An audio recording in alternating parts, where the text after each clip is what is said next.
വാസ്തവത്തിൽ ഇന്നത്തെ ആത്മീയ മണ്ഡലങ്ങളിൽ യേശു വിരുദ്ധവും മറിയ വിരുദ്ധവുമായ മറ്റ് അനേകം മറിയങ്ങളുടെ ആത്മീയ ആൾമാറാട്ടം നടക്കുന്നുണ്ട് എന്നുള്ളത് ഒരു വാസ്തവമാണ്. അതുകൊണ്ട് മറിയത്തിൻ്റെ പേരിൽ ആത്മീയ ആൾമാറാട്ടം നടത്തുന്ന വചനവിരുദ്ധ മറിയങ്ങളെ നാം വളരെയധികം സൂക്ഷിക്കേണ്ടതായിട്ടുണ്ട്. ആധുനിക മറിയത്തിൻ്റെ പ്രത്യക്ഷങ്ങളിലെ പെരുമാറ്റവും പ്രവർത്തന രീതികളും വാസ്തവത്തിൽ ദൈവവചന വിരുദ്ധമാണ്, ബൈബിൾ വിരുദ്ധമാണ് എന്ന് സൂക്ഷിച്ച് നിരീക്ഷിച്ചാൽ നമുക്ക് മനസ്സിലാവുന്നതാണ്.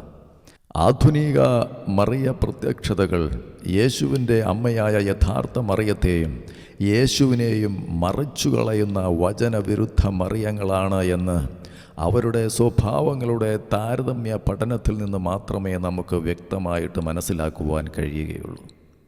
യേശുവിൻ്റെ അമ്മയായ മറിയത്തിൻ്റെയും മറിയ പ്രത്യക്ഷതകളുടെയും വേർതിരിച്ചുള്ള സ്വഭാവ വിശകലനം നടത്തേണ്ടതായിട്ടിരിക്കുന്നു. ബൈബിളിലെ മറിയവും ഇന്ന് അനേകരുടെ പ്രാർത്ഥന സ്വീകരിക്കുന്ന മറിയവും രണ്ടും വേറെ വേറെ ആളുകളാണ് എന്ന് ഈ താരതമ്യ പഠനത്തിലൂടെ വ്യക്തമാകുന്ന കാര്യമാണ്.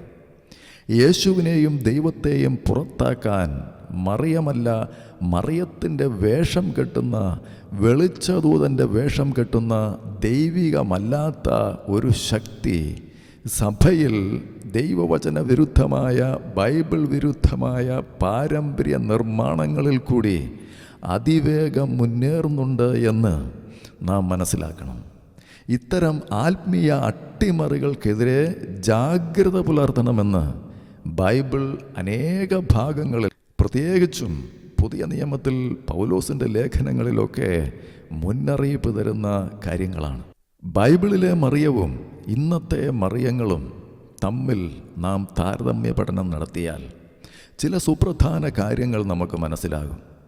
ആധുനിക മറിയ പ്രത്യക്ഷതകൾ യേശുവിൻ്റെ അമ്മയായ യഥാർത്ഥ മറിയത്തെയും യേശുവിനെയും അട്ടിമറിച്ചു കളയുന്ന വചനവിരുദ്ധമായ മറിയ പ്രത്യക്ഷതകളാണ് എന്ന് അവരുടെ സ്വഭാവങ്ങളുടെ താരതമ്യ പഠനത്തിൽ നിന്ന് മാത്രമേ നമുക്ക് മനസ്സിലാക്കുവാൻ കഴിയുകയുള്ളൂ.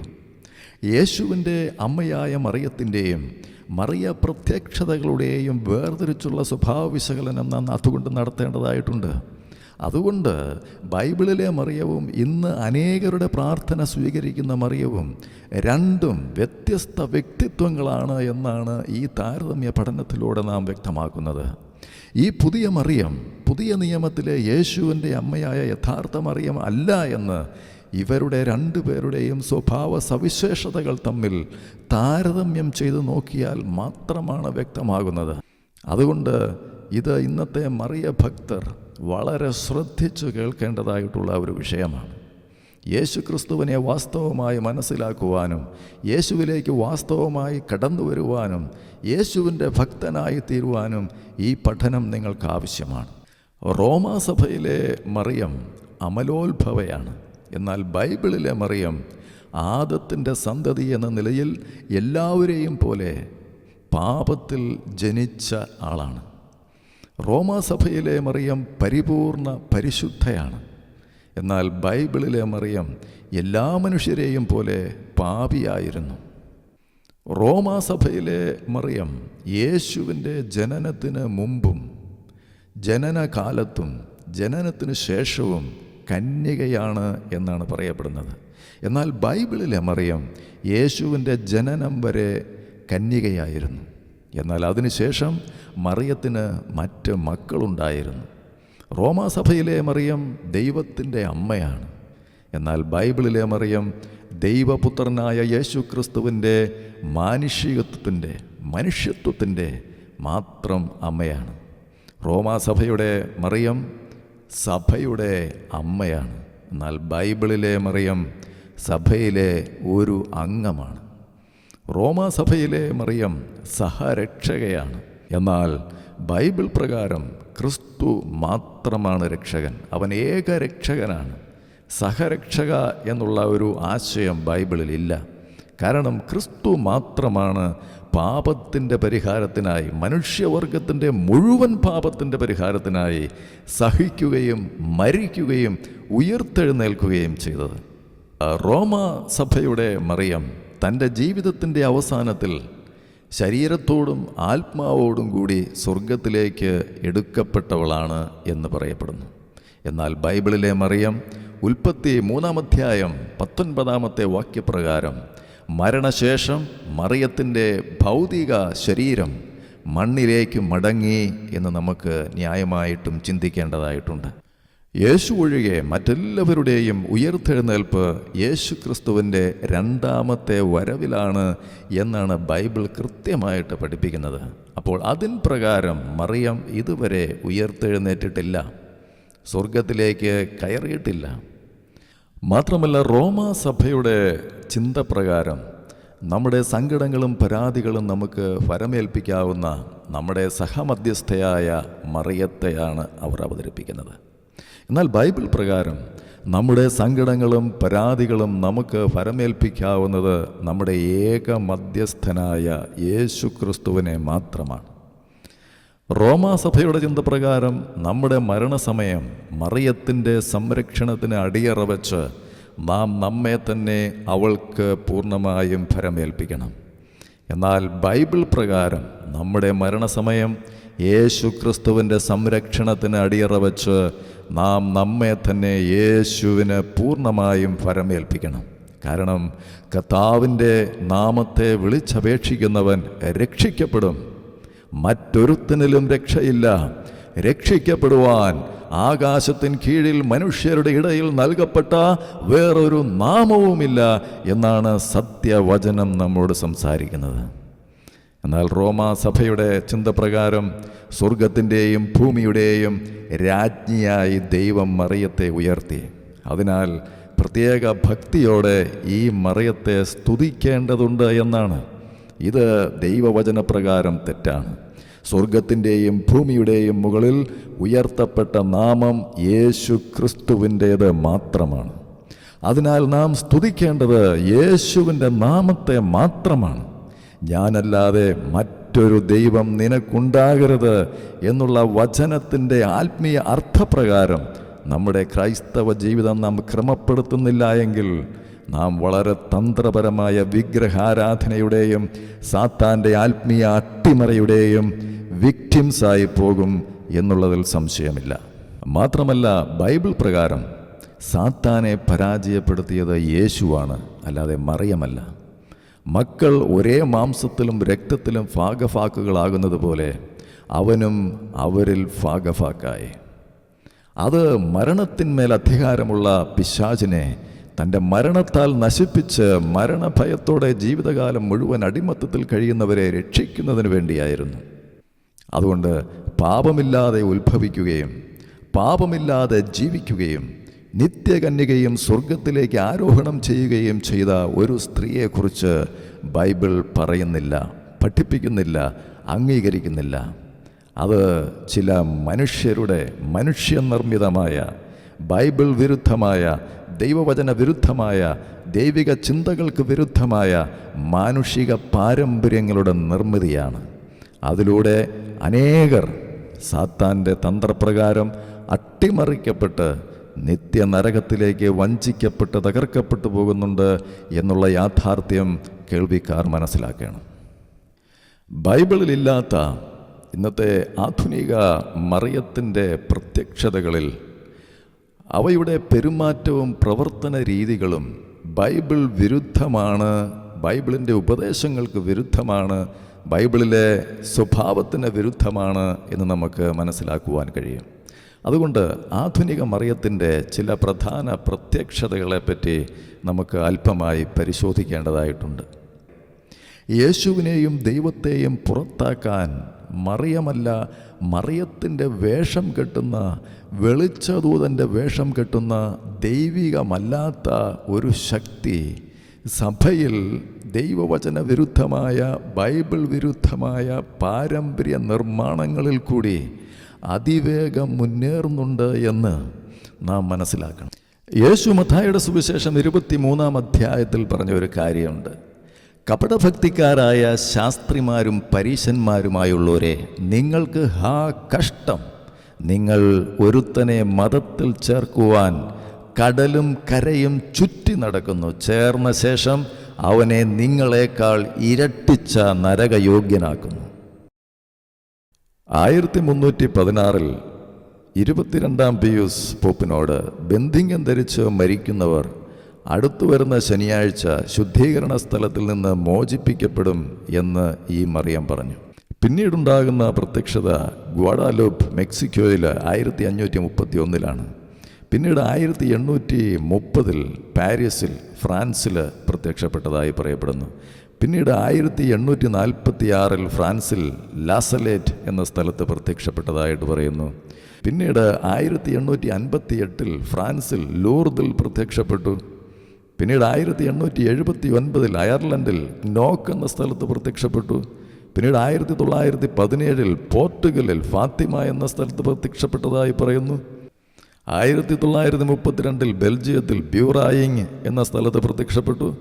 1933 ബെൽജിയത്തിൽ തന്നെ ബാന്യൂക്സിൽ പ്രത്യക്ഷപ്പെട്ടു. 1981 ബോസ്നിയ ഹെർസഗോവിനയിലെ മെഡ്ജുഗോറയിൽ പ്രത്യക്ഷപ്പെട്ടു. അപ്പോൾ ഈ ആധുനിക മറിയത്തിൻ്റെ ഈ പ്രത്യക്ഷതകളെല്ലാം ദൈവവചന വിരുദ്ധമാണ്. അതിൻ്റെ കാരണങ്ങൾ നാം പരിശോധിക്കേണ്ടതായിട്ടുണ്ട്.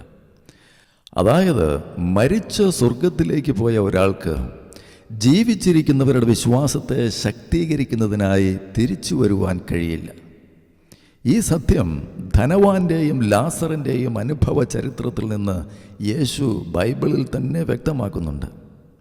അപ്പോൾ അവൻ പറഞ്ഞു, പിതാവേ, അങ്ങനെയെങ്കിൽ ലാസറിനെ എൻ്റെ പിതൃഭവനത്തിലേക്ക് അയക്കണമേ എന്ന് ഞാൻ അപേക്ഷിക്കുന്നു. കാരണം എനിക്ക് 5 സഹോദരന്മാരുണ്ട്. അവരും പീഡകളുടെ ഈ സ്ഥലത്ത് വരാതിരിക്കേണ്ടതിന് അവൻ അവർക്ക് സാക്ഷ്യം നൽകട്ടെ. എന്നാൽ അബ്രഹാം പറഞ്ഞു, അവർക്ക് മോശയും പ്രവാചകന്മാരുമുണ്ടല്ലോ. എന്നാൽ ധനവാൻ മറുപടി പറഞ്ഞത്, പിതാവായ അബ്രഹാമേ, അങ്ങനെയല്ല. മരിച്ചവരിൽ ഒരുവൻ ചെന്ന് പറഞ്ഞാൽ അവർ അനുതപിക്കും. അബ്രഹാം അവനോട് മറുപടി പറഞ്ഞു, മോശയും പ്രവാചകന്മാരും പറയുന്നത് അവർ കേൾക്കുന്നില്ലെങ്കിൽ മരിച്ചവരിൽ നിന്ന് ഒരുവൻ ഉയർത്താലും അവർക്ക് ബോധ്യമാവുകയില്ല. അപ്പോൾ ധനവാൻ പറഞ്ഞ, നശിച്ച് നരകത്തിൽ കിടക്കുന്ന ധനവാൻ പറയുന്ന ഒരു ആശയത്തെയാണ് മരിച്ചവരിൽ നിന്നും ഒരാൾ തിരിച്ചു വന്ന ചില സന്ദേശങ്ങൾ പറഞ്ഞാൽ ചിലർ കേൾക്കും, അതിനായി മരിച്ച ഒരാളെ തിരിച്ചു വരുത്തി അയക്കണമെന്നുള്ളത് നശിച്ചുപോയ ധനവാൻ്റെ ചിന്താഗതിയാണ്, അവൻ്റെ തത്വചിന്തയാണ്, അവൻ്റെ ദൈവശാസ്ത്രമാണ്. അതാണോ ഇന്ന് സഭ തീരുമാനിക്കേണ്ടത്? അതോ അബ്രഹാം പറഞ്ഞ കാര്യമാണോ? അബ്രഹാം പറഞ്ഞത് പ്രകാരം മരിച്ചവരിൽ നിന്ന് ഒരുത്തന് തിരിച്ചു വരുവാൻ സാധ്യമല്ല. ഈ വ്യക്തമായിട്ടുള്ള ബൈബിൾ സത്യത്തെ മനസ്സിലാക്കാതെ മാനുഷികമായ രീതിയിൽ തത്വചിന്തകൾ അവതരിപ്പിച്ച് മനുഷ്യനെ ആത്മീയമായി അട്ടിമറിക്കുന്ന ഒരു പ്രവണതയാണ് ഇത്തരം പ്രത്യക്ഷതകളിലൂടെ നാം കാണുന്നത്. അപ്പോൾ ആ ഉപമയിലൂടെ നാം കാണുന്നത്, മരിച്ചവർ പ്രത്യക്ഷപ്പെട്ടുവെന്ന് മനുഷ്യർക്ക് സന്ദേശം കൊടുക്കുന്നതിന് ദൈവം എതിരാണ് എന്നാണ്. അതാണ് ബൈബിൾ വ്യക്തമാക്കുന്നത്. കാരണം അത് അനാവശ്യമാണ്. അതായത് അവർക്ക് മോശയും പ്രവാചകന്മാരുമുണ്ടല്ലോ. അതാണ് അബ്രഹാം പറഞ്ഞത്. അതാണ് ദൈവത്തിൻ്റെ പെർസ്പെക്റ്റീവ്. ആ ഒരു കാഴ്ചപ്പാടിൽ നിന്ന് നോക്കാതെ നശിച്ചുപോയ ധനവാന്റെ കാഴ്ചപ്പാട് ദൈവശാസ്ത്രമായി അവതരിപ്പിക്കുന്ന ഇത്തരം തട്ടിപ്പുകൾക്ക് മുൻപിൽ നാം അടിയറ വയ്ക്കുവാൻ പാടില്ല. അവരിൽ വിശ്വസിക്കാത്തവർ, അതായത് മോശയിലും. അപ്പോൾ മോശയും പ്രവാചകന്മാരും ഇന്നത്തെ വിശ്വാസിക്കും സമൂഹത്തിനുമുണ്ട്. അവർ പറയുന്നതാണ് നാം കേൾക്കേണ്ടത്. അവരിൽ വിശ്വസിക്കാത്തവർ മരിച്ചവർ ഉയർത്തെഴുന്നേറ്റ് ചെന്ന് പറഞ്ഞാലും വിശ്വസിക്കുകയില്ല എന്നാണ് ദൈവത്തിൻ്റെ ചിന്ത. അപ്പോൾ ദൈവത്തിൻ്റെ പദ്ധതിയും പ്ലാനും ചിന്തകളും അട്ടിമറിച്ചിട്ട് മറ്റു ചില ആശയങ്ങളെ എടുത്തിട്ട് അതിൽ വിശ്വസിക്കുവാനായിട്ട് മനുഷ്യരെ പ്രേരിപ്പിക്കുന്ന ഇത്തരം സഭകളുടെ ചിന്താഗതികൾ ദൈവവിരുദ്ധമാണ്, മനുഷ്യൻ്റെ സുബോധത്തിന് വിരുദ്ധമാണ് എന്ന് നാം മനസ്സിലാക്കണം. അതിനാൽ മറിയത്തിൻ്റെ പ്രത്യക്ഷതകൾ ദൈവഹിതപ്രകാരമുള്ളതല്ല എന്നാണ് നാം മനസ്സിലാക്കേണ്ടത്. മരിച്ച് നരകത്തിൽ പോയവർക്ക് തിരിച്ചു വരുവാൻ കഴിയില്ല. കൂടാതെ ഞങ്ങൾക്കും നിങ്ങൾക്കും മധ്യേ ഒരു വലിയ ഗർത്തവും സ്ഥാപിക്കപ്പെട്ടിരിക്കുന്നു. അതാണ് അബ്രഹാം പറഞ്ഞത്. ഇവിടെ നിന്ന് നിങ്ങളുടെ അടുത്തേക്കോ അവിടെ നിന്ന് ഞങ്ങളുടെ അടുത്തേക്കോ വരുവാൻ ആഗ്രഹിക്കുന്നവർക്ക് അത് സാധിക്കുകയില്ല. അപ്പോൾ ദൈവവചനപ്രകാരം അസാധ്യമായ ഒരു പ്രത്യക്ഷതയാണ് ഉണ്ട് എന്ന് വരുത്തി തീർക്കുന്ന ഈ സഭയിൽ നടക്കുന്നത്. അത് വാസ്തവത്തിൽ ജനങ്ങളെ വഞ്ചിക്കുകയാണ് എന്ന് ജനം മനസ്സിലാക്കണം. അങ്ങനെ മരിച്ചവർക്ക് ആർക്കും അവരുടെ ഇഷ്ടാനുസരണം തിരിച്ചു വരുവാൻ കഴിയുകയില്ല എന്ന് ബൈബിൾ വ്യക്തമാക്കുന്നു. മാത്രവുമല്ല, 1 യോഹന്നാൻ ലേഖനത്തിൽ നാം വായിക്കുന്നു, പ്രിയപ്പെട്ടവരെ, എല്ലാ ആത്മാക്കളെയും നിങ്ങൾ വിശ്വസിക്കരുത്. ആത്മാക്കളെ പരിശോധിച്ച് അവ ദൈവത്തിൽ നിന്നാണോ എന്ന് വിവേചിക്കുവിൻ. അപ്പോൾ ദൈവവചനപ്രകാരം അല്ലാതെ വരുന്ന ആത്മാക്കൾ ദൈവത്തിൽ നിന്നുള്ളതല്ല എന്ന് കൃത്യമായിട്ട് ദൈവത്തിൻ്റെ വചനം നമ്മോട് സംസാരിക്കുന്നു. അപ്പോൾ അങ്ങനെ വരുന്ന ആത്മാക്കളെ പരിശോധിച്ച് അവ ദൈവത്തിൽ നിന്നാണോ എന്ന് വിവേചിക്കുവാനുള്ള സുബോധം, ഒരു തീരുമാനം പോലും എടുക്കുവാൻ ഇന്നത്തെ കത്തോലിക്ക വിശ്വാസികൾക്ക് മനസ്സില്ല എന്നുള്ളതാണ് അവരുടെ പരാജയം. പല വ്യാജ പ്രവാചകന്മാരും ലോകത്തിലെങ്ങും പ്രത്യക്ഷപ്പെട്ടിരിക്കുന്നു. ദൈവത്തിൻ്റെ ആത്മാവിനെ നിങ്ങൾക്ക് ഇങ്ങനെ തിരിച്ചറിയാം. യേശു ക്രിസ്തു ശരീരം ധരിച്ചു വന്നു എന്ന് ഏറ്റുപറയുന്ന ആത്മാവ് ദൈവത്തിൽ നിന്നാണ്. യേശുവിനെ ഏറ്റുപറയാത്ത ആത്മാവ് ദൈവത്തിൽ നിന്നല്ല. വരാനിരിക്കുന്നു എന്ന് നിങ്ങൾ കേട്ടിട്ടുള്ള അന്തിക്രിസ്തുവിൻ്റെ ആത്മാവാണത്. അപ്പോൾ അന്തിക്രിസ്തുവിൻ്റെ ആത്മാവാണ് ഇന്ന് അവിടെയും ഇവിടെയുമൊക്കെ പ്രത്യക്ഷപ്പെട്ടു എന്ന് പറയപ്പെടുന്നത്. ഇപ്പോൾ തന്നെ അത് ലോകത്തിലുണ്ട്. അപ്പോൾ ദൈവവചനപ്രകാരമുള്ള ഈ പരിശോധനയിൽ വിജയിക്കാൻ മറിയത്തിൻ്റെ പ്രത്യക്ഷതകൾക്ക് കഴിയില്ല എന്നുള്ളതാണ് സത്യം. മറിയത്തിൻ്റെ പ്രത്യക്ഷതകൾ ബൈബിളിലെ നിബന്ധനകൾ പാലിക്കാൻ പരാജയപ്പെടുന്നത് കൊണ്ട് നാം അവയെപ്പറ്റി ജാഗ്രത പുലർത്തണം. യേശു മത്തായിയുടെ സുവിശേഷം 23-ാം അധ്യായത്തിൽ പറഞ്ഞ ഒരു കാര്യമുണ്ട്. കപടഭക്തിക്കാരായ ശാസ്ത്രിമാരും പരീശന്മാരുമായുള്ളവരെ, നിങ്ങൾക്ക് കഷ്ടം! നിങ്ങൾ ഒരുത്തനെ മതത്തിൽ ചേർക്കുവാൻ കടലും കരയും ചുറ്റി നടക്കുന്നു. ചേർന്ന ശേഷം അവനെ നിങ്ങളെക്കാൾ ഇരട്ടിച്ച നരകയോഗ്യനാക്കുന്നു. ഏതെങ്കിലും ഒരു ജനതയെയോ ഒരു രാജ്യത്തെയോ ഉന്മൂലനം ചെയ്യുമെന്നും തകർത്ത് നശിപ്പിക്കുമെന്നും എപ്പോഴെങ്കിലും ഞാൻ പ്രഖ്യാപിച്ചിരിക്കെ ആ ജനത തിന്മയിൽ നിന്ന് പിന്തിരിഞ്ഞാൽ അതിനോട് ചെയ്യാൻ ഉദ്ദേശിച്ചിരുന്ന വിനാശത്തെക്കുറിച്ച് ഞാൻ അനുതപിക്കും. ഏതെങ്കിലും ഒരു ജനതയെയോ ഒരു രാജ്യത്തെയോ പടുത്തുയർത്തുമെന്നും നട്ടുവളർത്തുമെന്നും എപ്പോഴെങ്കിലും ഞാൻ പ്രഖ്യാപിച്ചിരിക്കെ ആ ജനത എൻ്റെ വാക്ക് ചെവിക്കൊള്ളാതെ എൻ്റെ മുമ്പിൽ തിന്മ പ്രവർത്തിക്കുകയാണെങ്കിൽ അതിനോട് പ്രകടിപ്പിക്കാൻ ഉദ്ദേശിച്ചിരുന്ന നന്മയെക്കുറിച്ച് ഞാൻ അനുതപിക്കും എന്നാണ് യിരെമ്യാവിൻ്റെ പുസ്തകം 18-ാം അധ്യായത്തിൽ നാം വായിക്കുന്നത്. അപ്പോൾ സാത്താൻ്റെ പ്രവർത്തനത്താൽ നിയമനിഷേധിയുടെ ആഗമനം എല്ലാ ശക്തികളോടും വ്യാജമായ അടയാളങ്ങളോടും അത്ഭുതങ്ങളോടും സത്യത്തെ സ്നേഹിക്കാൻ, അങ്ങനെ രക്ഷ പ്രാപിക്കാനും വിമുഖത കാണിക്കുകയാൽ നശിച്ചു പോകുന്നവരെ വഞ്ചിക്കുന്ന അനീതികളോടും കൂടെ ആയിരിക്കും. അങ്ങനെ വ്യാജമായതിനെ വിശ്വസിക്കുവാൻ പ്രേരിപ്പിക്കുന്ന ഒരു മിഥ്യാബോധം ദൈവം അവരിൽ ഉണർത്തും. തൽഫലമായി സത്യത്തിൽ വിശ്വസിക്കാതെ അനീതിയിൽ ആഹ്ലാദിച്ചവരെല്ലാം ശിക്ഷയ്ക്ക് വിധിക്കപ്പെടും എന്നാണ് 2 തെസ്സലോനിയ ലേഖനത്തിൽ പറയുന്നത്. അപ്പോൾ വ്യാജമായതിനെ വിശ്വസിക്കാൻ പ്രേരിപ്പിക്കുന്ന ഒരു മിഥ്യാബോധം, അതാണ് ഇന്നത്തെ മറിയ പ്രത്യക്ഷതകളിലൂടെ അവരുടെ വിശ്വാസികളിൽ വെളിപ്പെടുന്ന മിഥ്യാബോധം. വ്യാജമായതിനെ വിശ്വസിക്കാൻ പ്രേരിപ്പിക്കുന്ന ഒരു മിഥ്യാബോധം. നീ ദൈവത്തെ ആരാധിക്കുക.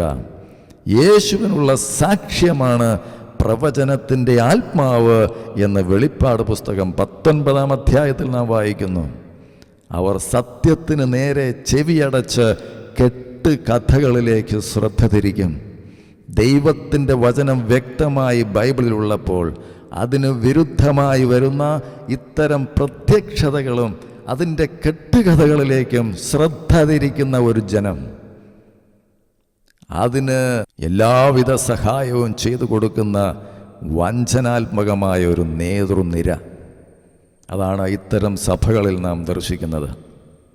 സാത്താൻ്റെ പ്രവർത്തനത്താൽ നിയമനിഷേധിയുടെ ആഗമനം എല്ലാ ശക്തികളോടും വ്യാജമായ അടയാളങ്ങളോടും അത്ഭുതങ്ങളോടും സത്യത്തെ സ്നേഹിക്കാനും അങ്ങനെ രക്ഷ പ്രാപിക്കാനും വിമുഖത കാണിക്കുകയാൽ നശിച്ചു പോകുന്നവരെ വഞ്ചിക്കുന്ന അനീതികളോടും കൂടെ ആയിരിക്കുമെന്ന് ദൈവത്തിൻ്റെ വചനം പറയുന്നു. അതിനാൽ വ്യാജമായതിനെ വിശ്വസിക്കാൻ പ്രേരിപ്പിക്കുന്ന ഒരു മിഥ്യാബോധം ദൈവം അവരിൽ ഉണർത്തും. തൽഫലമായി സത്യത്തിൽ വിശ്വസിക്കാതെ അനീതിയിൽ ആഹ്ലാദിച്ചവരെല്ലാം ശിക്ഷയ്ക്ക് വിധിക്കപ്പെടും എന്നാണ് 2 തെസ്സലോനിയ ലേഖനത്തിൽ നാം വായിക്കുന്നത്. 2 കൊരിന്ത്യർ ലേഖനത്തിൽ നാം വീണ്ടും വായിക്കുന്ന 11-ാം അധ്യായത്തിൽ അത്ഭുതപ്പെടേണ്ട പിശാച് പോലും പ്രഭാപൂർണനായ ദൈവദൂതനായി വേഷം കെട്ടാറുണ്ടല്ലോ. അത്തരം വേഷം കെട്ടലുകളാണ് ഇത്തരം പ്രത്യക്ഷതകളിൽ നാം കാണുന്നത് എന്ന് നാം മറന്നു പോകരുത്. അതുകൊണ്ട് പ്രിയപ്പെട്ടവരെ, എല്ലാ ആത്മാക്കളെയും നിങ്ങൾ വിശ്വസിക്കരുത്. ആത്മാക്കളെ പരിശോധിച്ച് അവ ദൈവത്തിൽ നിന്നാണോ എന്ന് വിവേചിക്കുവിൻ. എല്ലാ അത്ഭുതങ്ങളും ദൈവത്തിൽ നിന്നല്ല, എല്ലാ പ്രത്യക്ഷതകളും ദൈവത്തിൽ നിന്നല്ല. ദൈവത്തിൻ്റെ വചനം വളരെ കൃത്യമായിട്ട് നാം പരിശോധിക്കുകയാണെങ്കിൽ ആധുനിക മറിയ പ്രത്യക്ഷതകൾ യേശുവിൻ്റെ അമ്മയായ മറിയത്തിൻ്റേതല്ല എന്നും ഈ ആധുനിക മറിയത്തിൻ്റെ പ്രത്യക്ഷതകൾ ദൈവത്തിൽ നിന്നല്ല എന്നും വളരെ വ്യക്തമായിട്ട് തെളിവുകളോടെ നമുക്ക് മനസ്സിലാക്കുവാൻ സാധിക്കുന്നതുമാണ്. ബൈബിളിലെ സത്യങ്ങൾ കൃത്യമായി മനസ്സിലാക്കുവാൻ കഴിയുന്നുവെങ്കിൽ അപ്പോൾ ആധുനിക മറിയത്തിൻ്റെ സ്വഭാവവും പ്രവർത്തന രീതികളും എല്ലാം ദൈവവചന വിരുദ്ധമാണ്. അവിടെ ഞാനെന്ന ഒരു ഭാവം അവരിൽ വിശ്വസിക്കാത്തവരിൽ അവർക്കെതിരെ വ്യാപരിക്കുന്ന ഒരു പ്രതികാരത്തിൻ്റെ മനോഭാവം, വചനവിരുദ്ധമായി പറയുന്ന പല നുണകൾ. അപ്പോൾ ഇതെല്ലാം ഈ പ്രത്യക്ഷതകളിൽ വെളിപ്പെട്ടു വരുന്ന വ്യക്തിത്വത്തിൻ്റെ സ്വഭാവത്തിൽ നിന്നും വെളിപ്പെട്ടു വരുന്ന ചില യാഥാർത്ഥ്യങ്ങളാണ് എന്ന് അത് പരിശോധിക്കുന്നവർക്ക് വ്യക്തമാകും. അപ്പോൾ കണ്ണുമടച്ചു ചെന്ന് നാം ഇത്തരം പ്രത്യക്ഷതകളെയും പ്രതിമകളെയും ഒന്നും വന്ദിക്കുകയോ അവയോട് പ്രാർത്ഥിക്കുകയോ വണങ്ങുകയോ ഒന്നും ചെയ്യരുത്. അത് വളരെ അപകടകരമായ കാര്യമാണ്. യേശു ക്രിസ്തുവാണ് ദൈവത്തിൻ്റെ പ്രതിമ. അവൻ മാത്രമാണ് ദൈവത്തിൻ്റെ ഏക പ്രത്യക്ഷത. അവനാണ് ദൈവപുത്രൻ. അവനെയാണ് നാം സമീപിക്കേണ്ടത്. അവനാണ് നമ്മുടെ ഏക മധ്യസ്ഥൻ. അവനാണ് നമ്മുടെ ഏക രക്ഷകൻ. അവനാണ് നമ്മുടെ പ്രത്യാശ. അവനിലൂടെയാണ് നാം ദൈവത്തിൻ്റെ രക്ഷ പ്രാപിച്ചത്. അവനിലൂടെയാണ് നാം വീണ്ടും ജനിക്കപ്പെടുന്നത്. അവനിലൂടെയാണ് ദൈവത്തിൻ്റെ അവകാശങ്ങൾ നമുക്ക് ലഭ്യമാകുന്നത് എന്നുള്ള യാഥാർത്ഥ്യം നാം മനസ്സിലാക്കാതെ ഇത്തരം കെട്ടുകഥകളിലേക്ക് ഒരിക്കലും തിരിയരുത് എന്നുള്ളതാണ് സത്യം. അതുകൊണ്ട് ഇക്കാലത്ത് മറിയത്തിൻ്റേത് എന്ന് പറയപ്പെട്ട് പ്രത്യക്ഷമാകുന്ന അനേകം പ്രത്യക്ഷതകളും കെട്ടുകഥകളും ദൈവികമാണ് എന്ന് ദൈവവചനത്തിൽ യാതൊരു സൂചനയുമില്ല. നേരെ മറിച്ച് പിശാച് ജനങ്ങളെ വഞ്ചിക്കുവാൻ ഇത്തരം പ്രത്യക്ഷതകൾ ക്രമീകരിക്കുന്നു, സംവിധാനം ചെയ്യുന്നു. അങ്ങനെ ചെയ്യും. വരുംകാലങ്ങളിൽ അത് സംഭവിക്കുമെന്നാണ് വചനം പഠിപ്പിക്കുന്നത്. അതിനാൽ ഏതെങ്കിലും ആത്മീയ ശക്തികൾ മറിയത്തിൻ്റെ പേരിലോ അല്ലെങ്കിൽ മറ്റാരുടെയെങ്കിലും പേരിലോ പ്രത്യക്ഷപ്പെട്ടാൽ അവരുടെ പിന്നാലെ പോകുന്നവർ എന്നേക്കും വഞ്ചിക്കപ്പെടും എന്നുള്ള യാഥാർത്ഥ്യവും സാധ്യതയും നാം മനസ്സിലാക്കണം. അതിനെപ്പറ്റി നാം അജ്ഞരായിരിക്കുവാൻ പാടില്ല. അതുകൊണ്ട് ഈ പ്രത്യക്ഷതകൾ യഥാർത്ഥത്തിൽ സംഭവിച്ചിട്ടുള്ളതായിരിക്കാം. എന്നാൽ അവയുടെ ഫലങ്ങൾ നാം ദൈവവചനാടിസ്ഥാനത്തിൽ വിലയിരുത്തി പരിശോധിച്ചാൽ അവ ദൈവത്തിൽ നിന്നുള്ളവയല്ല എന്ന് മനസ്സിലാക്കുവാൻ നമുക്ക് കഴിയും. കാരണം ഈ പ്രത്യക്ഷതകളെല്ലാം ജനങ്ങളുടെ ശ്രദ്ധ യേശുവിൽ നിന്ന് വ്യതിചലിപ്പിച്ചിട്ട് മറിയം എന്ന പേരിൽ പരിചയപ്പെടുത്തുന്ന ഈ പുതിയ ആത്മാവിലേക്ക് തിരിച്ചുവിടുന്നു എന്നുള്ളതാണ് യാഥാർത്ഥ്യം. ദൈവത്തിൽ നിന്നും സത്യദൈവത്തിൻ്റെ പ്രത്യക്ഷതയായ ക്രിസ്തുവിൽ നിന്നും ജനത്തെ അകറ്റി മറ്റൊരു ആത്മാവിലേക്ക് ജനത്തെ അടിമപ്പെടുത്തുന്ന ഒരു വ്യാപാര ശക്തിയാണ്, ഒരു വ്യാജമായ ആത്മാവാണ് ഇവിടെ പ്രത്യക്ഷപ്പെട്ടു നിൽക്കുന്നത്. അതിനാൽ ഈ പുതിയ മറിയത്തിന് യഥാർത്ഥ മറിയത്തിൻ്റേതിൽ നിന്നും വ്യത്യസ്തവും ദൈവവിരുദ്ധവുമായ ഒരു വ്യക്തിത്വമുണ്ട് എന്ന് വ്യക്തമാകുന്നു. അതുകൊണ്ട് ഈ ആധുനിക മറിയത്തിൻ്റെ പ്രത്യക്ഷതകളുടെ ഉദ്ദേശവും ഫലവും ദൈവഹിതപ്രകാരമല്ല എന്ന അനുമാനത്തിലേക്ക് നാം എത്തിച്ചേരുന്നു. ഈ പ്രതിയോഗി മറിയത്തിൻ്റെ പ്രത്യക്ഷതകൾ എവിടെ നിന്നാണ്, ആരിൽ നിന്നാണ്, എന്നെല്ലാം സംഭവിച്ചു എന്നൊക്കെയുള്ള വിഷയങ്ങളിൽ നാം ജാഗ്രത പുലർത്തേണ്ടിയിരിക്കുന്നു. കാരണം അവയുടെ സ്വഭാവങ്ങളും പ്രത്യക്ഷ രീതികളും സന്ദേശങ്ങളുമെല്ലാം വ്യത്യസ്തങ്ങളാണ്. അത് ബൈബിൾ പ്രകാരമുള്ളതല്ല. അവയുടെ ഫലമായി ലോകത്താകമാനം യേശുവിനോടുള്ള ഭക്തിക്ക് പകരം മറിയത്തോടുള്ള ഭക്തി വളർന്നുകൊണ്ടിരിക്കുന്നു. മറിയം എന്ന പേരിൽ സ്വയം പരിചയപ്പെടുത്തുകയും സ്വയം ഉന്നത പദവിയിലേക്ക് ഉയരുവാൻ ആഗ്രഹിക്കുകയും ചെയ്യുന്ന ഈ ആത്മാവിൻ്റെ പ്രത്യക്ഷതകളിൽ ജനങ്ങളെ ഒരു പുതിയ മറിയത്തോടുള്ള ഭക്തിയിലേക്ക് വഴിതെറ്റിക്കുന്നു. സ്വയം സാക്ഷ്യപ്പെടുത്തുകയാണ്, സ്വയം പരിചയപ്പെടുത്തുകയാണ്. യേശു പോലും പറഞ്ഞു, എൻ്റെ സാക്ഷ്യം ഞാൻ തന്നെ എനിക്ക് സാക്ഷ്യം നിൽക്കുന്നുവെങ്കിൽ അത് ശരിയല്ല. എനിക്ക് സാക്ഷ്യം നിൽക്കുന്നത് എൻ്റെ പിതാവാണ്. രണ്ടുപേരുടെ സാക്ഷ്യമാണ് ശരിയായിട്ടുള്ളത്. എന്നാൽ ഇവിടെ ഈ പുതിയ മറിയം സ്വയം സാക്ഷ്യപ്പെടുത്തുകയാണ്, സ്വയം അവതരിപ്പിക്കുകയാണ്. ബൈബിൾ പ്രകാരമല്ല എന്ന് നാം മനസ്സിലാക്കണം. അപ്പോൾ ഇതിൻ്റെയൊക്കെ ഫലമായിട്ട് ജനങ്ങൾക്ക് തങ്ങളുടെ രക്ഷയ്ക്കായി യേശുവിൽ മാത്രമുണ്ടായിരിക്കേണ്ട ശരിയായ ആശ്രയബോധം ഈ പുതിയ മറിയത്തോടുള്ള ഭക്തിയിലേക്ക് അട്ടിമറിക്കപ്പെടുന്നു. അങ്ങനെ അവരുടെ ശ്രദ്ധ ക്രമേണ യേശുവിൽ നിന്ന് മാറ്റി ഈ പുതിയ മറിയത്തിലേക്ക് തിരിച്ചുവിടപ്പെടുന്നു. ഈ മറിയത്തെ ലോകത്തിൻ്റെ ഏക പ്രതീക്ഷയായി കണക്കാക്കുകയും മറിയത്തിൻ്റെ വിമല ഹൃദയത്തിന് തങ്ങളെ തന്നെ സമ്പൂർണമായി സമർപ്പിക്കുവാൻ ജനങ്ങളെ പ്രോത്സാഹിപ്പിക്കുകയും ചെയ്യുന്നു. നോക്കൂ, എത്രയേറെ തരം താഴ്ന്ന ആത്മീയമായി, ദൈവശാസ്ത്രപരമായി, ക്രിസ്തുശാസ്ത്രപരമായി, ബൈബിൾ പരമായി എത്രയോ അധപ്പതിച്ച, എത്രയോ സത്യവിരുദ്ധമായ ഒരു പ്രവണതയാണ് നാം ഇവിടെ കാണുന്നത്.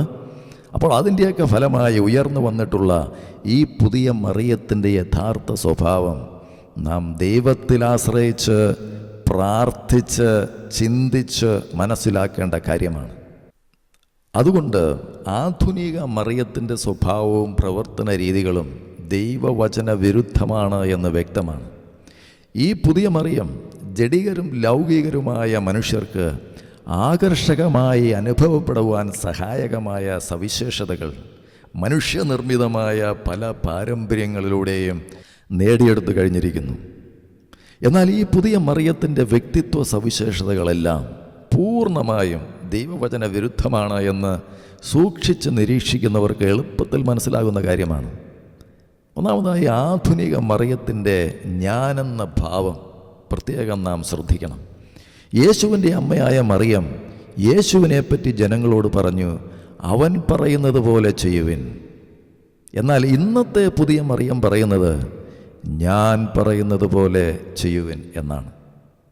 അതിനാൽ ഈ പുതിയ മറിയത്തിൻ്റെ ആത്മീയ പ്രവണത യഥാർത്ഥ മറിയത്തിൻ്റെ മനോഭാവത്തിൽ നിന്നും തികച്ചും വ്യത്യസ്തവും ക്രിസ്തു വിരുദ്ധവും ദൈവവചന വിരുദ്ധവുമാണ്.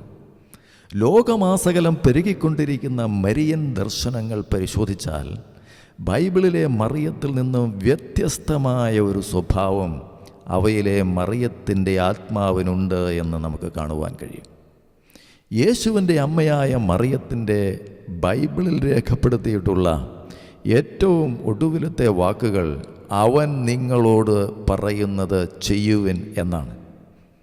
യേശുവിൻ്റെ അമ്മയായ മറിയം യേശു പറയുന്നത് പോലെ ചെയ്യുവാൻ മാത്രമേ ജനങ്ങളോട് ആവശ്യപ്പെട്ടിട്ടുള്ളൂ, ആവശ്യപ്പെടുകയുമുള്ളൂ.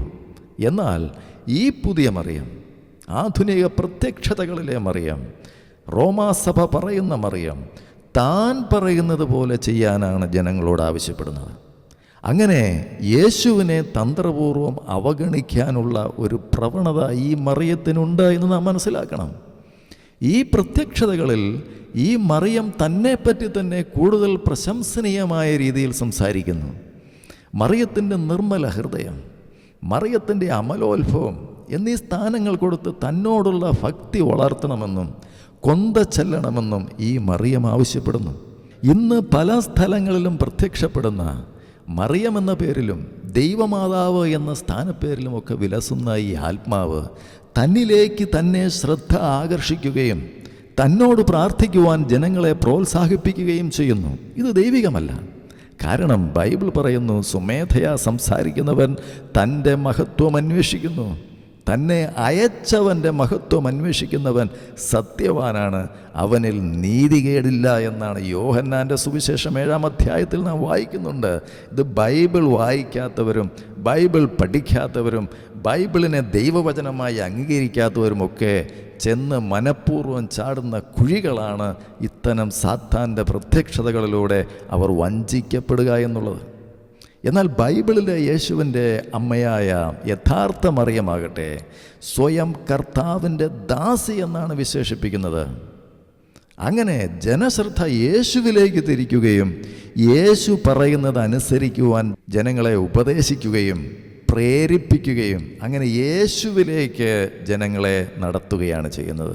യേശുവിനെയാണ് മഹത്വപ്പെടുത്തുന്നത്, ദൈവത്തെയാണ് മഹത്വപ്പെടുത്തുന്നത്. പക്ഷേ ഈ ആത്മാവാകട്ടെ സ്വയം പ്രശംസിക്കുകയും സ്വയം ഉയർത്തുകയും ദൈവത്തിൻ്റെ മഹത്വം ചോർത്തിയെടുത്ത് തന്നിലേക്ക് തന്നെ കൊടുത്ത് സ്വയം വീർത്ത് വലുതാകുന്ന ഒരു പ്രവണതയാണിതിൽ കാണുന്നത്. ജനങ്ങളെ, നിങ്ങൾ വഞ്ചിക്കപ്പെടരുത്. അതുമാത്രവുമല്ല, ഈ മറിയത്തിൻ്റെ സന്ദേശങ്ങളിൽ ഒരുതരം ഭീഷണിയും പ്രതികാര ഇച്ഛയും വൈരാഗ്യബുദ്ധിയുമുള്ള ഒരു മറിയത്തിൻ്റെ ആത്മാവിനെയാണ് നാം കാണുന്നത്. ദൈവം ആരെയും ഭീഷണിപ്പെടുത്തുന്നവനല്ല. ദൈവം ദുഷ്ടൻ്റെയും ശിഷ്ടൻ്റെയും മേൽ ഒരുപോലെ മഴ പെയ്യിക്കുന്നവനാണ്. എന്നാൽ ഇന്നത്തെ ഈ പുതിയ മറിയം സത്യദൈവത്തിൻ്റെ സ്നേഹത്തിൽ നിന്നും കരുണയിൽ നിന്നും വിഭിന്നമായൊരു മനോഭാവം പുലർത്തുന്നതായി നമുക്ക് കാണാം. ഈ വസ്തുത പലരും മനസ്സിലാക്കി കഴിഞ്ഞിരിക്കുന്നു.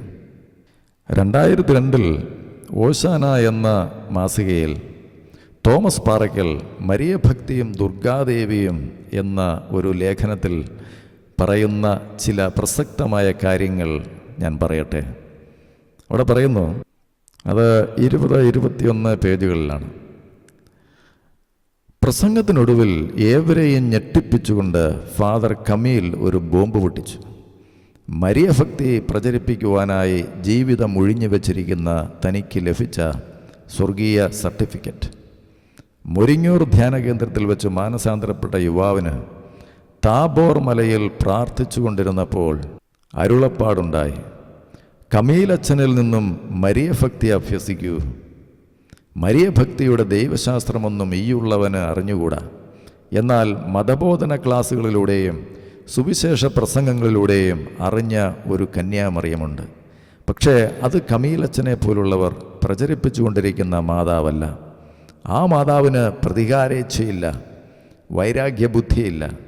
സ്നേഹസമ്പന്നനായ യേശുവിന് പകരം കോപിഷ്ഠനും പ്രതികാരം ചെയ്യുന്നവനുമായ ദൈവത്തെ പ്രതിഷ്ഠിക്കുവാൻ ബോധപൂർവമായ ശ്രമങ്ങൾ നടക്കുന്നുണ്ട്.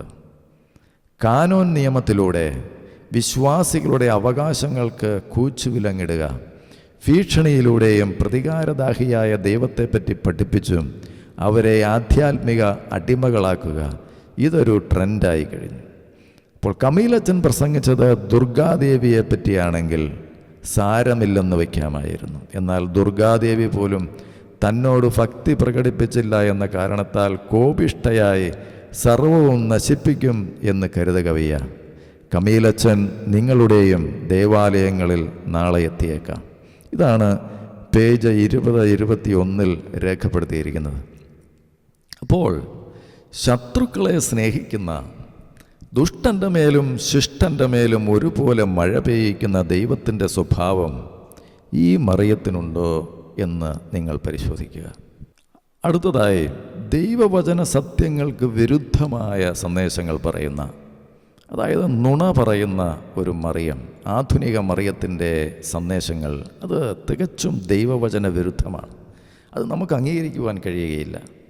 അതായത് താൻ സഹരക്ഷകയാണെന്നും യേശു ഉയർത്തിട്ട് ആദ്യം പ്രത്യക്ഷപ്പെട്ടത് തനിക്കാണെന്നും യേശുവിൻ്റെ 2ാം വരവ് അത്യാസന്നമാണെന്നും അത് തൻ്റെ വിമല ഹൃദയത്തിലൂടെയാണെന്നും അതിൽ വസിക്കുന്നവർ രക്ഷിക്കപ്പെടുമെന്നും വിമല ഹൃദയം പുതിയ വാഗ്ദാന പേടകമാണെന്നും മാതാവ് ആ സന്ദേശങ്ങളിലൂടെ അറിയിക്കുന്നുണ്ട് എന്നാണ്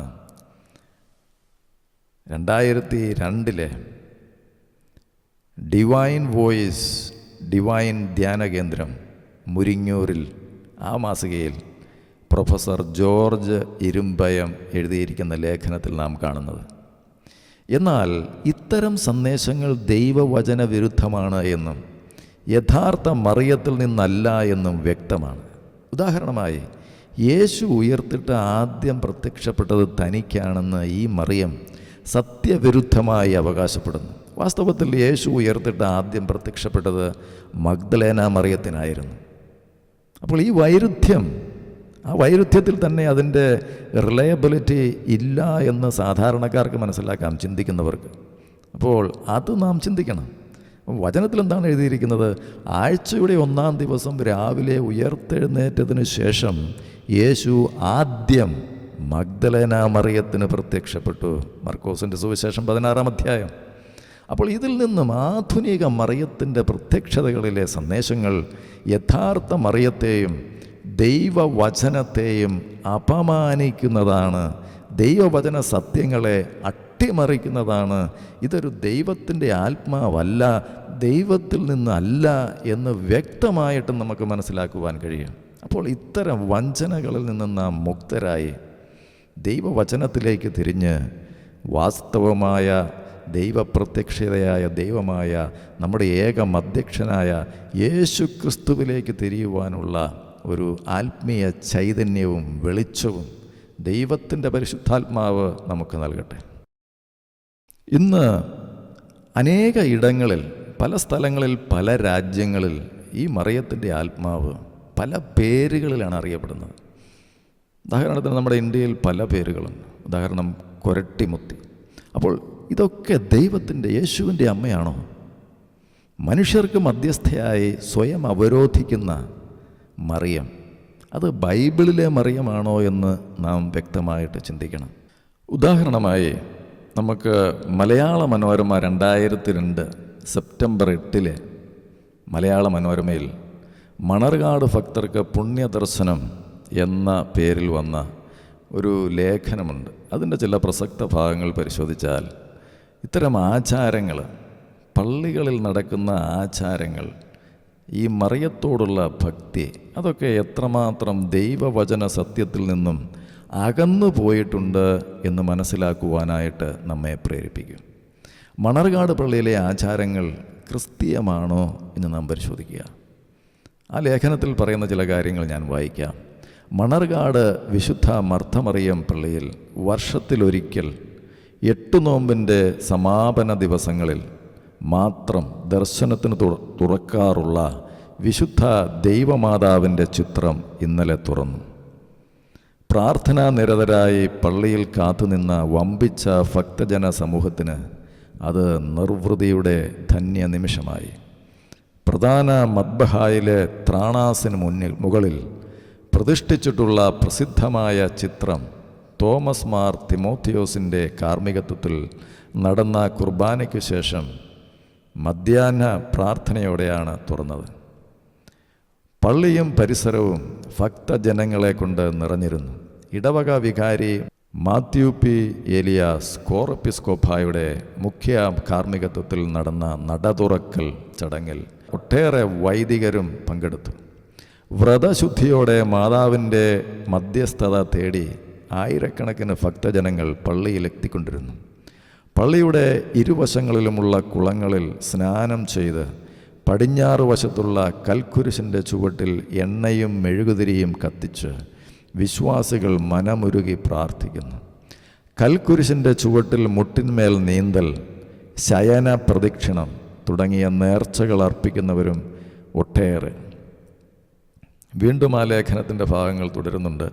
ദക്ഷിണ ഭാരതത്തിലെ പുരാതനവും പ്രസിദ്ധവുമായ പുണ്യ തീർത്ഥാടന കേന്ദ്രമാണ് കോട്ടയം പട്ടണത്തിൽ നിന്നും 9 കിലോമീറ്റർ കിഴക്ക് മാറി സ്ഥിതി ചെയ്യുന്ന മണർകാട് വിശുദ്ധ മർത്തമറിയം യാക്കോബായ സുറിയാനി പള്ളി. 1000-ൽ പരം വർഷങ്ങൾ പഴക്കമുള്ള ഈ ദേവാലയം നാനാജാതി മതസ്ഥരായ ലക്ഷക്കണക്കിന് ഭക്തജനങ്ങളുടെ ആശാകേന്ദ്രവും അഭയസ്ഥാനവുമാണ്. ഇപ്പോൾ ലക്ഷക്കണക്കിന് ഭക്തജനങ്ങളുടെ ആശാകേന്ദ്രവും അഭയസ്ഥാനവുമാണ്. ശ്രദ്ധിക്കുക. വീണ്ടും 8 നോമ്പിൻ്റെ ഉത്ഭവസ്ഥാനമാണ് മണർകാട് വിശുദ്ധ മർത്തമറിയം ദേവാലയം.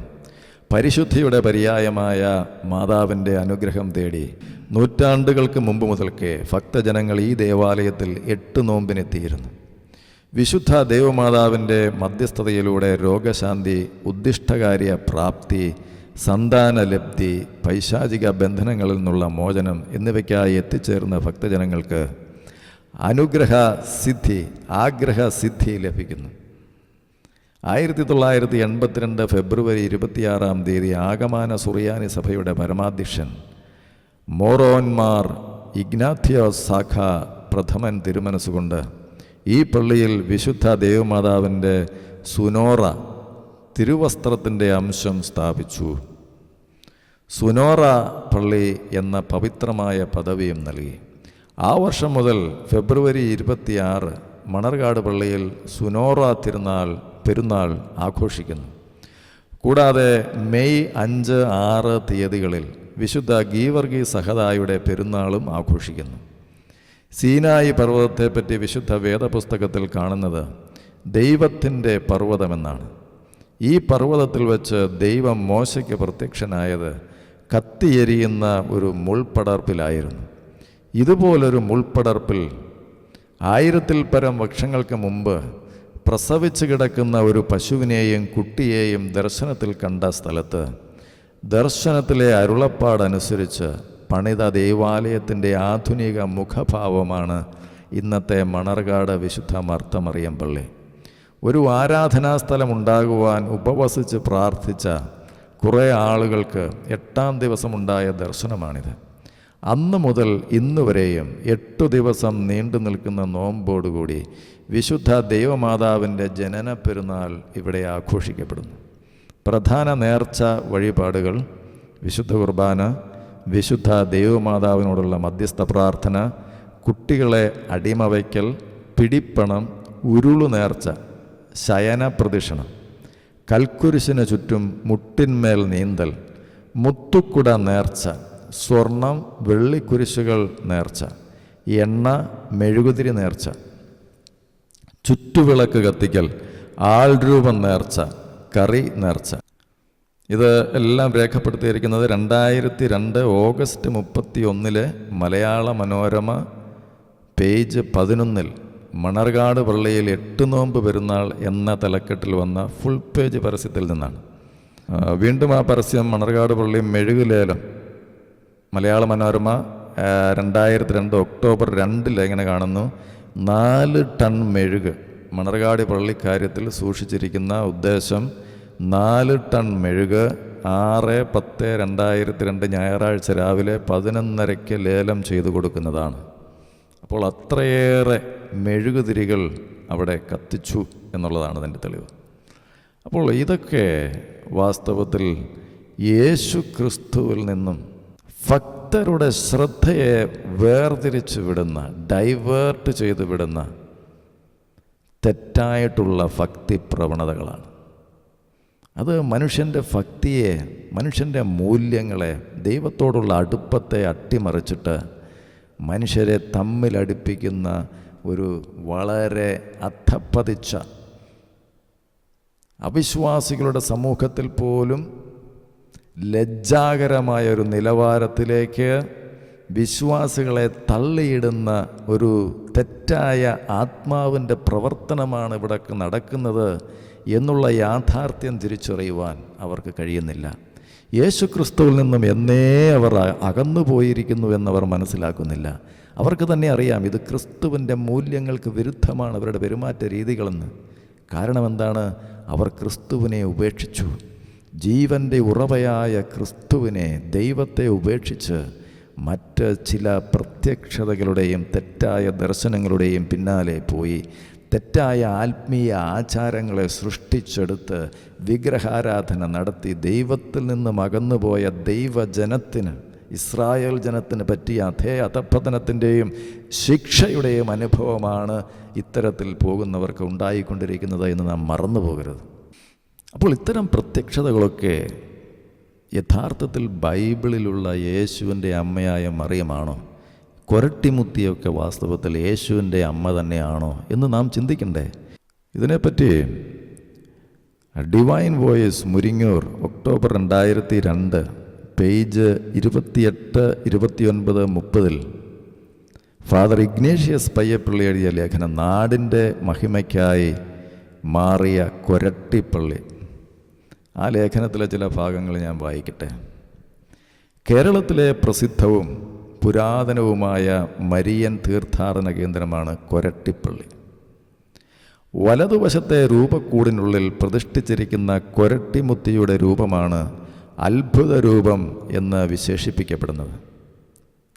ദൈവദൂത വൃന്ദങ്ങളാൽ ആവൃതമായ ചന്ദ്രക്കലയിൽ പൊന്നക്ഷത്രങ്ങളാൽ മിന്നിത്തിളങ്ങുന്ന ചേലയണിഞ്ഞ് ഉണ്ണിയേശുവിനെ കൈകളിലേന്തി നിൽക്കുന്ന കൊരട്ടിമുത്തിയുടെ ഈ രൂപം എന്നാണ് നിർമ്മിച്ചതെന്നതിന് തെളിവുകളില്ല. മരത്തിൽ കൊത്തിയെടുത്തിട്ടുള്ള ഈ രൂപത്തിൻ്റെ പല ഭാഗങ്ങളും ആനക്കൊമ്പ് കൊണ്ടുള്ളതാണ്. ഈ രൂപത്തെക്കുറിച്ച് ഒരു ഐതിഹ്യമുണ്ട്. പ്രസിദ്ധനായ ഒരു ശില്പിയോട് നിർമ്മിക്കാൻ ആവശ്യപ്പെട്ടു. തിരുനാളിന് മുമ്പായി രൂപം പള്ളിയിൽ എത്തിക്കണമെന്നും ആവശ്യപ്പെട്ടിരുന്നു. 2 അടിയോളം മാത്രം ഉയരമുള്ള രൂപത്തിൻ്റെ പണികൾ സമയത്ത് തീർന്നില്ല. കരാർ നൽകിയിരുന്നവർ പണി തീരാത്ത രൂപം തുണിയിൽ പൊതിഞ്ഞ് പള്ളിയിലെത്തിച്ചു. തുണിക്കെട്ടഴിച്ചപ്പോൾ മനോഹരമായ രൂപമാണ് കണ്ടത്. അതുകൊണ്ട് ഇതിനെ അത്ഭുത രൂപമെന്ന് വിളിക്കാൻ തുടങ്ങി. പുതിയ ദൈവാലയത്തിൻ്റെ പിന്നിൽ ഗ്രോട്ടോയും മുൻവശത്ത് പുരാതന ക്ഷേത്ര മാതൃകയിൽ നിർമ്മിച്ച രൂപപുരയുമുണ്ട്. തിരുനാളിൽ കൊരട്ടിമുത്തിയുടെ അത്ഭുത രൂപം വണങ്ങി പ്രാർത്ഥിക്കുന്നതിനും പൂവൻകുല നേർച്ചയും പൂവൻകായ തുലാഭാരവും നടത്തുന്നതിനും രൂപപുരയിൽ സൗകര്യമൊരുക്കിയിരിക്കുന്നു. നേർച്ചകളിൽ പ്രധാനപ്പെട്ടത് പൂവൻകുലയാണ്. അടിമയും മുട്ടുകുത്തി നീന്തലും തമുക്കു നേർച്ചയും ആൾ രൂപം സമർപ്പിക്കൽ, ഭജനമിരിക്കൽ എന്നിവയും വഴിപാടുകളിൽപ്പെടും. ഇതൊക്കെയാണ് ആ ലേഖനത്തിൽ നാം കാണുന്നത്. ഇതൊക്കെ ബൈബിൾ വായിക്കുന്ന ക്രിസ്തീയ വിശ്വാസികൾ ബൈബിളിൻ്റെ മൂല്യങ്ങളും ആത്മീയ നിലവാരവും പുലർത്തുന്നതാണോ എന്ന് ഒരു 5 മിനിറ്റ് ചിന്തിച്ചാൽ മനസ്സിലാക്കാവുന്ന കാര്യമേ ഉള്ളൂ. ഇത്തരം കെട്ടുകഥകളും ആചാര അനുഷ്ഠാനങ്ങളും വിഗ്രഹാരാധനകളുമൊക്കെ തള്ളിക്കളഞ്ഞിട്ട് ജീവനുള്ള ദൈവത്തെ, ദൈവപ്രതിമയായ ക്രിസ്തുവിനെ അറിയുവാൻ, ആരാധിക്കുവാൻ, ആ ദൈവത്തിൽ വിശ്വസിച്ച് രക്ഷ പ്രാപിക്കുവാൻ ഇത്തരം വിഗ്രഹാരാധനകളിലും കെട്ടുകഥകളിലും കെട്ടിക്കിടക്കുന്ന, ബന്ധിച്ച് കിടക്കുന്ന, അടിമപ്പെട്ട് കിടക്കുന്ന ഒരു ജനത്തിന് കഴിയുമോ എന്നാണ് ദൈവത്തിൻ്റെ പരിശുദ്ധാത്മാവ് ഈ അവസരത്തിൽ നിങ്ങളോട് ചോദിക്കുന്നത്.